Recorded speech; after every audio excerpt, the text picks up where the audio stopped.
He looked past her meticulously prepared data, past her nameplate, and let his gaze settle on her navy blue blazer with a dismissive smirk. To Raoul Robb, the woman sitting at the far end of his glass and steel boardroom wasn't a strategist. She was a prop, a visual flaw in the perfect, expensive picture of his success. He thought that by mocking her conservative outfit in front of the executives, investors, and board members, he could reinforce his own image as the visionary who valued boldness. He thought public humiliation was a tool he could wield without consequence. He was wrong. He didn't know that Allison Shea wasn't just a senior analyst. He didn't realize the quiet woman in the simple blazer held the architectural secrets to his entire empire, and the calm question she was about to ask wouldn't just correct him. It would collapse his authority in the very room he ruled. This is the story of what happens when you mistake restraint for weakness. The air on the 42nd floor of Robb Technologies headquarters was filtered to a scentless, sterile chill. It carried the silent hum of servers and the weight of nine-figure decisions. The conference table, a single sheet of polished black obsidian, reflected the city skyline like dark water. For Allison Shea, it mostly felt like the final hour of a 3-day leadership summit. Her lower back ached from the ergonomic nightmare of the designer chairs. She adjusted the cuff of her blazer, a reliable piece from a department store sale rack, and focused on the steady rhythm of her own breathing. Let him talk, she thought. Just present the slides. The CEO, Raoul Robb, was holding court, his custom-suited frame pacing before the floor-to-ceiling windows. To the room, Allison was part of the background architecture. She was the hand that prepared the briefs, the mind that modeled the scenarios, and the presence that asked no disruptive questions. They didn't see the flawless logic underpinning every projection on the screen. They certainly didn't know that 5 years ago, under a strict NDA, Allison had been the anonymous architect who designed the core system now generating Raoul Robb's fortune. 5 years ago, in a different glass tower, Allison Shea wasn't invisible. She was the secret weapon. They called her firm in for a single problem. The core transactional architecture for a promising, messy startup called RobTech was a tangled knot of code and ambition. It was bleeding money and logic with every new user. The founder, a young Raoul Robb, was all passion and no blueprint. Allison spent 3 months in a windowless server room, mapping the chaos into order. She didn't just fix it. She built a neural network for growth, a system so elegantly predictive it could almost see around corners. They paid her consultant's fee, a sum that felt enormous then, and had her sign a non-disclosure agreement thicker than her thumb. Raoul shook her hand, his eyes already looking past her toward the headlines he would one day command. He never asked how the system learned. He only cared that it worked. That was her first lesson. Power is loud. Control is silent. She took the money, folded the NDA into her bag, and watched from a distance as RobTech, fueled by her invisible engine, began its meteoric rise. The navy blazer she wore to that final meeting was the same one she had on now. A choice, not a coincidence. In the consulting world, she'd learned that flashy clothes on a woman were a distraction. They'd talk about your skirt, not your solution. Your heels, not your hypothesis. She curated invisibility like a suit of armor. It allowed her to observe, to see who took credit for quiet work, who relied on bluster over substance. A flashback, sharp and clear.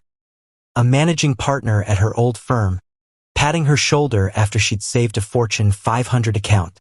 "Great work, Allison," he'd said, his eyes on her sensible flats.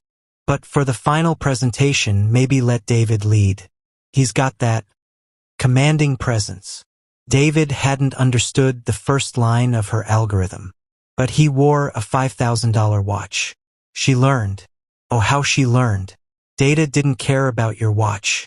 Structure didn't respect your title. Foresight was a silent companion. The emotional weight wasn't in the anger. Anger was a luxury for people who could afford the fallout.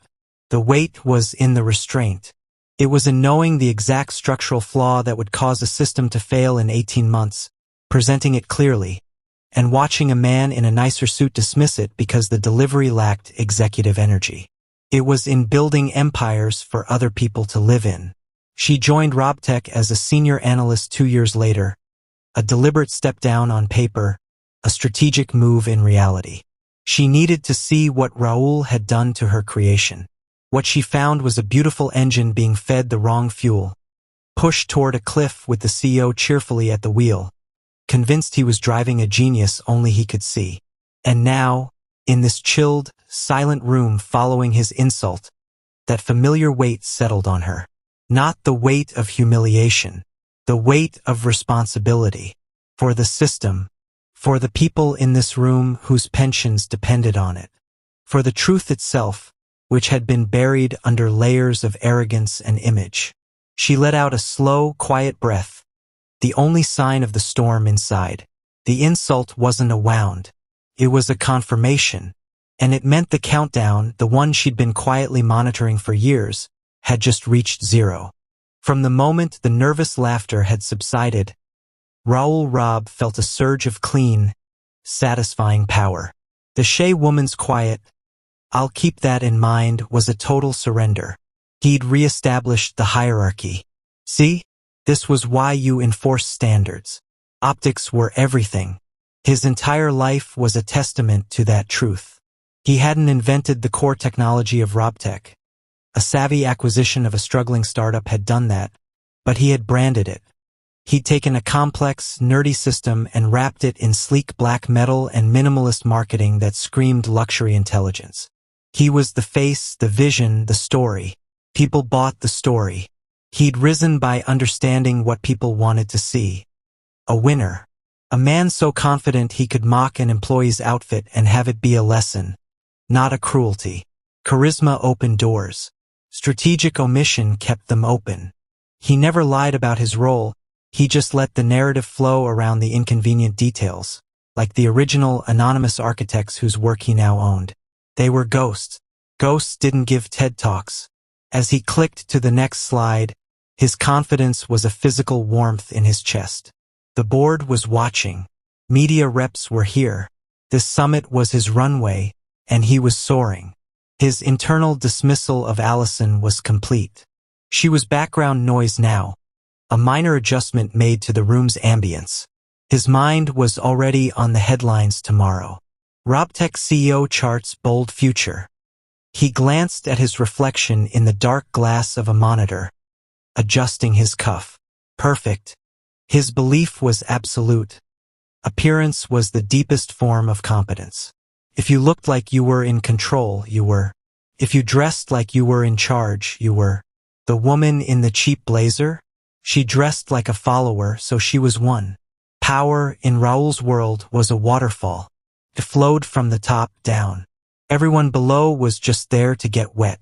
But as the next data visualization bloomed on the screen, a complex web of interdependencies and growth projections, a tiny, almost imperceptible flicker of doubt crossed his mind.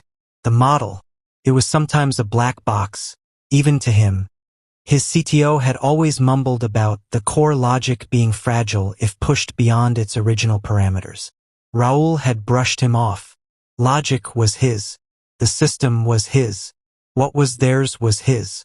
He pushed the thought away, a gnat against the windshield of his momentum. He owned it all, and everyone in this room could see that he did. He was the genius at the head of the table. He was sure of it. That was his final, fatal mistake. The presentation rolled on. A river of polished slides and Raul's booming, confident narration. But in the quiet eddy where Allison sat, a different analysis was running. Her eyes tracked the numbers on the screen, cross-referencing them against the true model in her mind. He was using her Framework 7.0. But the inputs he was boasting about, the aggressive new market penetration rates, the safety margins, were for Framework 8, a version that didn't exist, because she had never built it. He was running fantasy numbers through a reality-based engine and presenting the output as fact. It was more than a mistake. It was fraud wrapped in a PowerPoint. She watched the board members. Victoria Chun, the venture capitalist, had stopped taking notes, her pen hovering over her pad. James Corbin, the stern board chair, was leaning back, his fingers steepled, his gaze fixed not on Raoul, but on the cascading numbers on the screen. They were seeing the glitter, but some of them were starting to sense the hollow core. Allison's tablet lay dark on the table. One tap, that's all it would take. One tap to the secure cloud drive that existed outside of Robtech's servers. A drive that held the original patents, the timestamp development logs, the emails she'd sent to Raoul's predecessor warning of exactly this scenario. The panic button, her old mentor had called it. For when the people in the shiny suits try to drive your car off a cliff. Her heart was a steady, slow drum in her ears. This was the line. He wasn't just being arrogant. He was actively misrepresenting the company's stability to its board and investors. People's lives, their livelihoods, were attached to this fantasy. The cost of her restraint had just skyrocketed. The internal countdown in her head, the one that had ticked for 5 years, went silent. It was replaced by a clear, cold resolution. He would finish this slide. He would make his claim. And if it was the lie she knew it was, she would speak. Not for revenge. For fiduciary responsibility. A strange calm settled over her. This was no longer personal. It was structural. Raoul pointed at the screen at a graph that shot upward like a rocket. His smile was triumphant, blinding. This, he declared, his voice filling the room, is the proof. Robust, resilient, and completely future-proof. The room held its breath for his next grand pronouncement. And in the silence, Allison Shea raised her hand. The motion was so small, so ordinary, that it took a second for the room to register it. A hand, lifted just above the table. Fingers together. No frantic wave. Just a calm, silent flag planted in the flow of Raoul's momentum. Every head turned. Raoul's smile didn't falter, but it stiffened, like wax cooling. Irritation flashed in his eyes. An interruption. From her. Yes, Allison? He said, the name dripping with condescending patience. Did you have a question about the dress code? A few forced chuckles. They died instantly. Allison stood. She didn't push her chair back loudly. She simply rose. Her posture was neutral, her face a mask of professional courtesy. A clarification, Mr. Robb, she said, her voice clear and even, without a tremor. It wasn't loud, but in the tomb-like quiet, every syllable carried. You're presenting the output from the predictive model for Q4 and beyond, correct? Raoul blinked, thrown by the simplicity of the question. Obviously, the current model, the one that powers our entire platform. I see, Allison nodded, as if confirming a minor detail. And you're certain it's the current model? Version 7.0. A flicker of something. Not yet fear, but the primal awareness of a predator sensing a trap, crossed Raoul's face. What kind of question is that? Of course it is. That's interesting, Allison said, tilting her head just slightly. Because the current model, version 7.0, had its data input stream frozen and its access permissions revoked last night at 11:47 p.m. A silent shockwave hit the room. Raoul's mouth opened, then closed. You what? That's impossible. You can't revoke?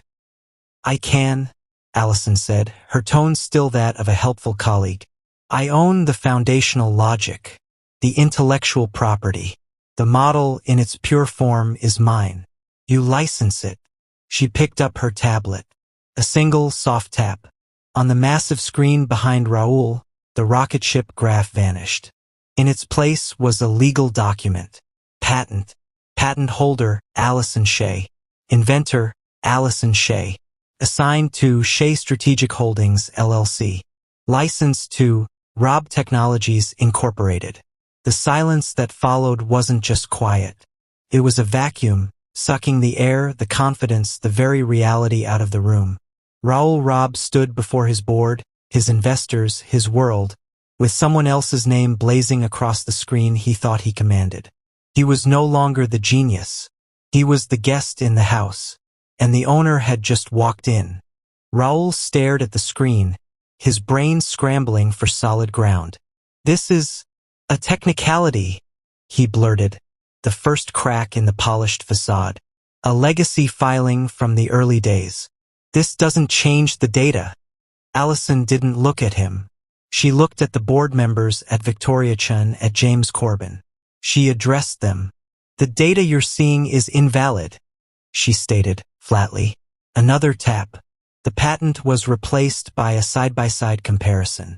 On the left, Raoul's projected figures. On the right, the true output of Framework 7.0 with correct, conservative inputs. The lines diverged wildly. "You are being shown fantasy growth," she continued, her voice a calm, devastating lecture. "The inputs Mr. Robb used require Framework 8, which accounts for higher risk tolerance. Framework 8 was proposed by me in this email 22 months ago." A new email appeared, time-stamped. Read receipts showing Raoul had opened it. His proposed reply, drafted but never sent. "Not a priority. Too costly. Work with what we have." Allison kept going, a relentless, quiet prosecutor. The cost was a stability protocol. Without it, pushing the system as he just proposed creates a cascade failure point, likely within 18 months. "I warned of this in a board memo last year, filed under Appendix B, Item 4. James Corbin, the board chair, slowly opened his own tablet, his face grim. He scrolled, nodded once. The verification was silent and louder than a shout. Other board members did the same. The rustle of expensive suits, the glow of screens illuminating stunned faces. Raoul was drowning. "She's twisting old emails," he protested, his voice rising, losing its smooth baritone.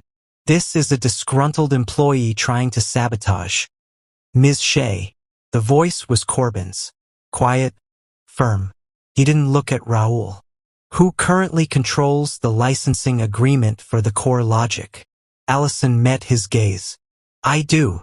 And the decision to revoke access last night.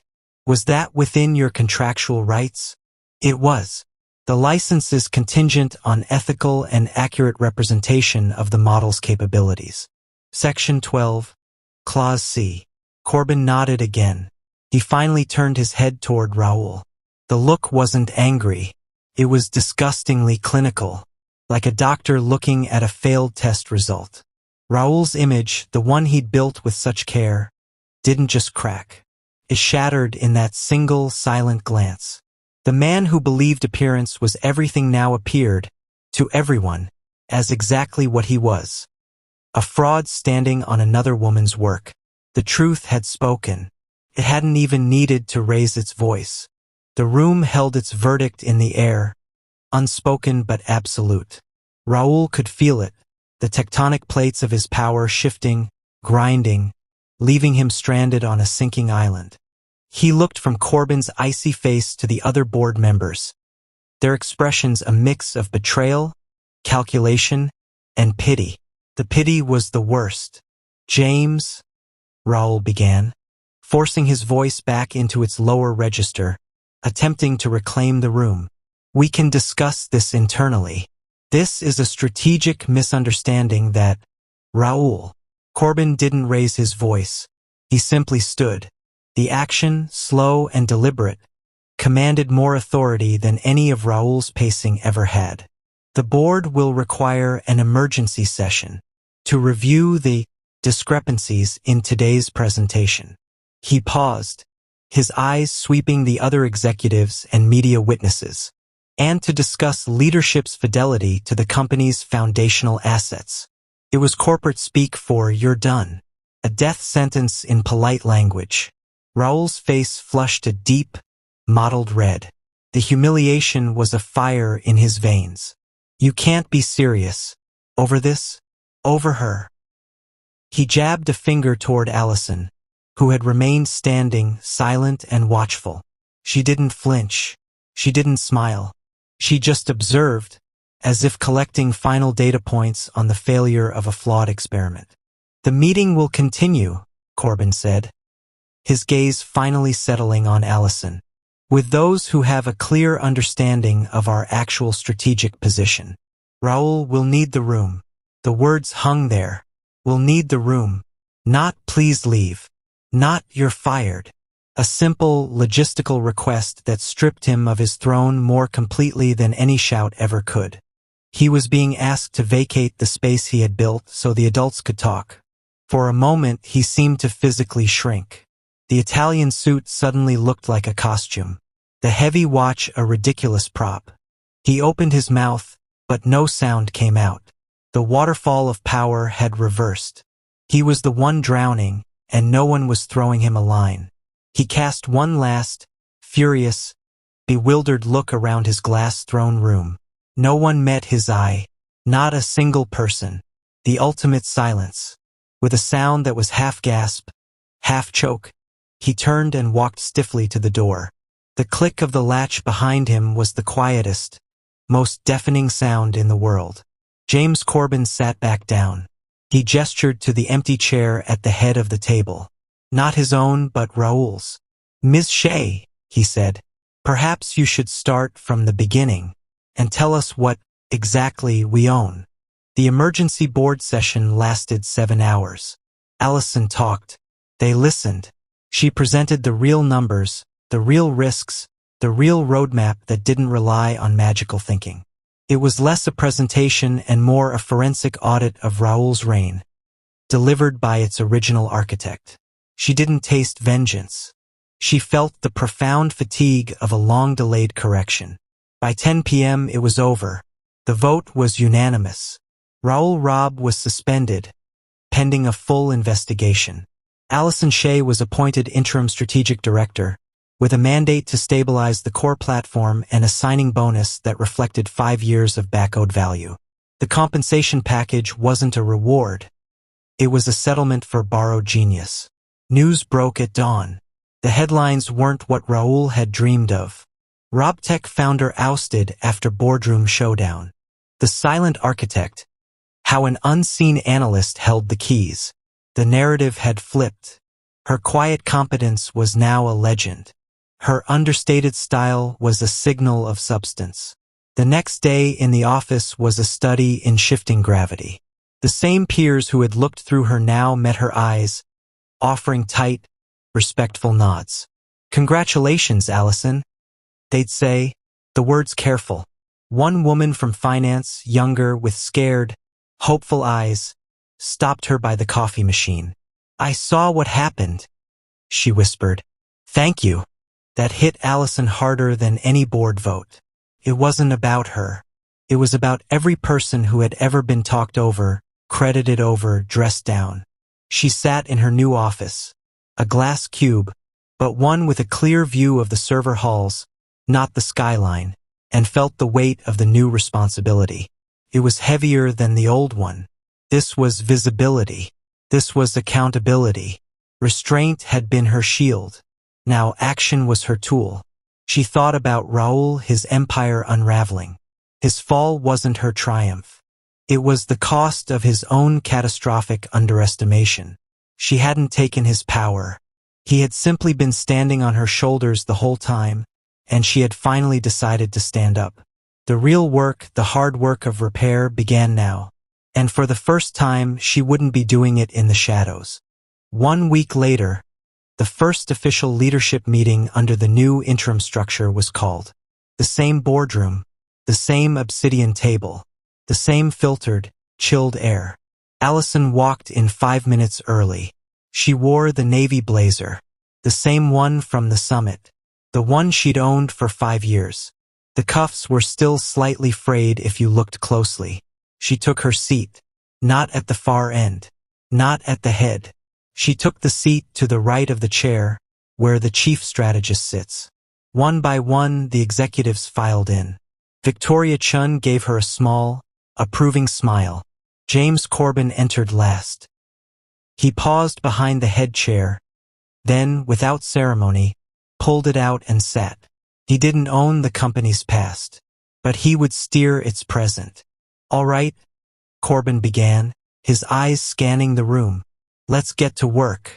Allison, the floor is yours for the operational review." No fanfare. No reference to the earthquake that had reshaped the room. Just business. As Allison stood and moved to the presentation console, she felt the collective gaze of the room. It wasn't the mocking, dismissive stare from before. It was a watchful, intense focus. The silence was total, but it was a different kind of silence. It wasn't the silence of irrelevance. It was the silence of respect. The silence of a room waiting to hear what the most capable person in it had to say. She didn't need to command it. She had earned it. She opened her presentation. Clean slides. Real data. No fantasies. As she spoke, explaining the first phase of stabilization, her hand rested lightly on the edge of the podium, on the cuff of her navy blazer. Raoul Robb had mocked an outfit. He had seen fabric, a cut, a price tag.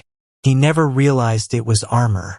And he never understood that the woman wearing it had been battle-ready long before he ever decided to fire the first shot. The meeting continued, not with the roar of an ego, but with the quiet, relentless hum of a machine finally being run by someone who understood how it worked. And in that hum, Allison Shea found a victory no insult could ever touch.